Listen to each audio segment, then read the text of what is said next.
Inscreva-se no canal Linha de Divisa, deixe seus comentários e acione as notificações.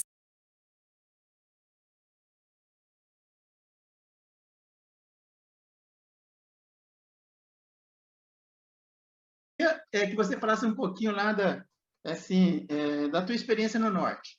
Eu trabalhei como eu te falei, na prosa, eu chamo de prosa prévia, viu? Ou alguns chamam de esquenta. Tem alguns amigos meus da filosofia que falam, você faz um esquenta primeiro, que é ficar testando aí a imagem, som, batendo um papinho. Eu falei para você que eu tranquei matrícula há 40 anos atrás na Universidade Federal de Minas Gerais e fui lá para a região amazônica. Eu fui para Rio Branco, no Acre. Um dos reitores da universidade, na época que eu morava lá, não sei se ele está na reitoria hoje, ele estava um tempo atrás, ele era bem novinho, a Marina era novinha, eu morei no Acre na época do Tião Viana, Marina, o Chico Mendes, eu vi esses caras tudo novinho andando pela cidade, frequentando um boteco lá, e mal sabia eu que, de certa forma, iam fazer parte da história desse país aqui. Mas, então, eu morei em Rio Branco 2 anos e meio. Não sei se a culinária lá do Acre é parecida com a culinária dos dois estados aí que você já morou. Você já tomou tacacá? Já, em Macapá, eles tomam bastante. Eu gosto. Tem gente que não gosta. Estranha, né? Eu amo. A minha mulher, eu casei com uma acriana, então eu passei a amar a culinária, a cultura da região amazônica. Pata tucupi, você já comeu, cara? Gosto também. Tudo que é do tucupi eu gosto. Muito bom. Então você deve gostar.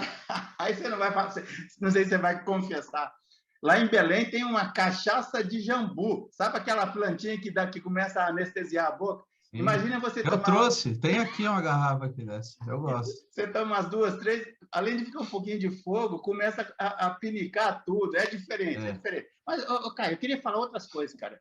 Interessante, por caminhos diferentes, como se a gente estivesse andando em uma determinada estrada, você por uma estrada, eu por outra, e em algum momento a gente se encontrou ali com interesses comuns.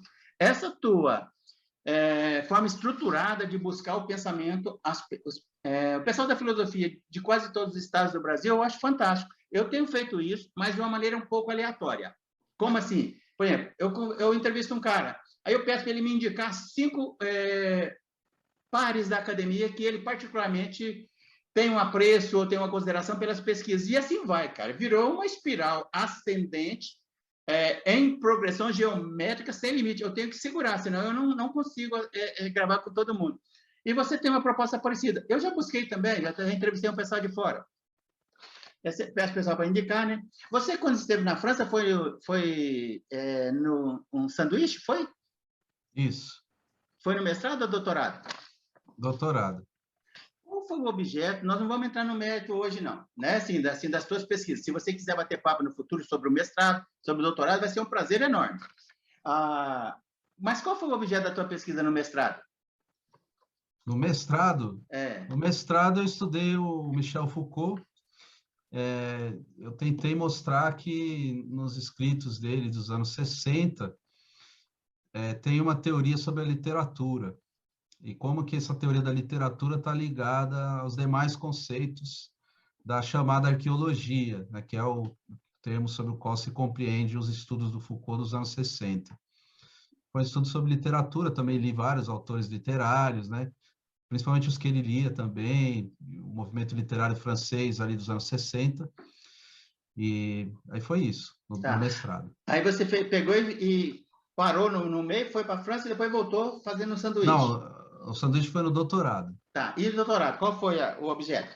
Aí o doutorado foi mais demorado. O doutorado teve, como eu vou dizer, uma modificação no curso do doutorado. Eu entrei com um projeto para continuar estudando Foucault, mas aí estendendo o tema e a cronologia da obra para abordar a obra inteira, e o tema seria o tema da vida, porque eu tinha identificado a relação entre literatura e vida, e daí eu resolvi estudar só a questão da vida, né, que eu já compreendia que a parte da literatura eu já tinha feito o estudo, então era para expandir e daí fazer uma compreensão da obra do Foucault, mas em relação com a biologia, em relação com as ciências da vida e com outros autores. E daí um dos autores que eu tive que ler para para continuar a pesquisa foi o Canguilhem, que é médico, filósofo, né, que foi também quem assinou a orientação do doutorado do Foucault, e que é menos conhecido na filosofia no Brasil, né? É mais lido na área da saúde. E aí eu comecei a ler o Canguilhem e acabei mudando de objeto, né? de autor. Eu estava estudando Foucault e terminei o doutorado sobre o Canguilhem. E daí eu fui para a França para estudar os arquivos desse autor, porque ele faleceu em 95, e daí tudo que ele deixou, as caixas com os textos, né, as preparações de aula, o arquivo pessoal dele ficou um tempo fechado, sem poder ter acesso, mas aí eles abriram o acesso ao público e está disponível num anexo lá da École Normale, né, em Paris, e daí eu fui lá para poder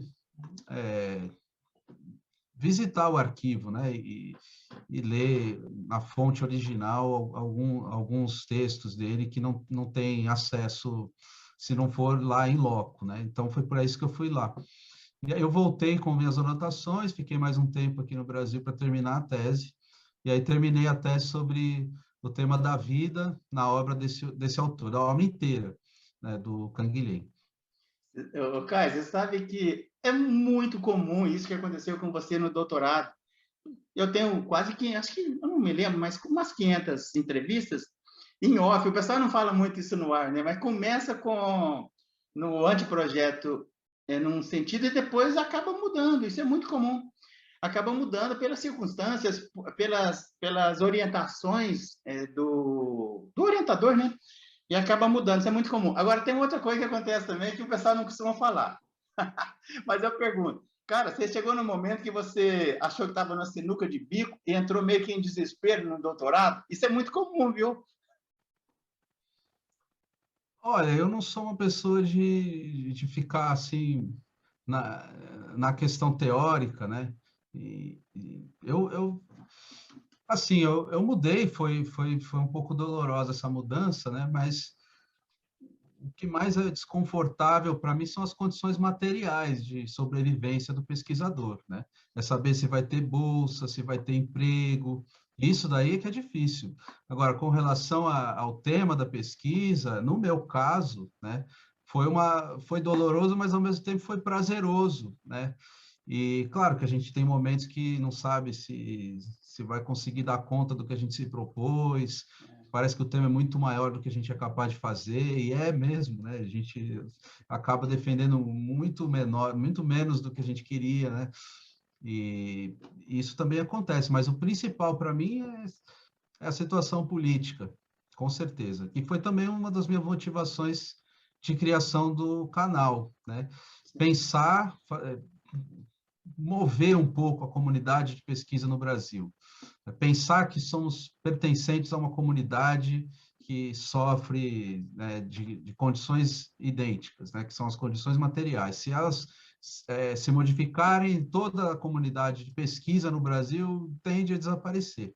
Isso vale para todos, né? Não é só para a filosofia, é para todo mundo. Se não tiver mais pesquisa, não tiver mais incentivo, fomento, não tiver mais um ministério, essas questões vinculadas ao governo, não tem a pesquisa. E aí, a gente, igual aconteceu com o exemplo que você citou aí da Hannah Arendt, né? E de outros autores judeus que tiveram de deixar seu país de origem, né? E, enfim, muitos morreram também.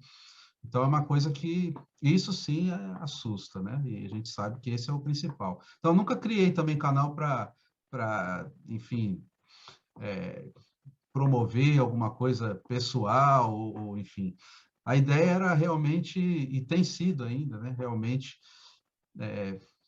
criar junto com essa comunidade a ideia de que há uma força, uma potência nesse tipo de pesquisa, né?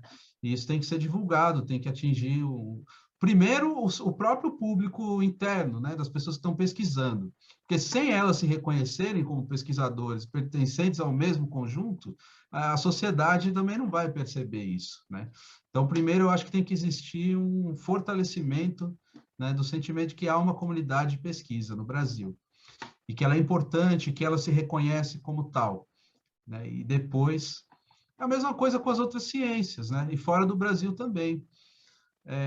Por que a física é importante? Porque os físicos, né, se reúnem numa comunidade dos físicos, reconhecem quem são os físicos e quem não são, eles se atribuem prêmios, né, o Nobel de Física, o Nobel de Química, de Fisiologia, e esses prêmios incentivam a pesquisa, e daí tem vinculação com governos e tal, pensando a pesquisa pura, né, pesquisa de base, sem nenhuma vinculação imediata com a aplicação que vai ser feita, né, dessas pesquisas. Eu acho que é isso que a gente tem que consolidar, né, no Brasil. Está ainda muito longe disso acontecer, né? Pode ser que não aconteça. Por outro lado, a gente está resistindo. Eu acho que o meu canal e outros que surgiram também nesse momento, né, tem mostrado Inscreva-se isso. no canal Linha de Divisa, deixe seus comentários e acione as notificações.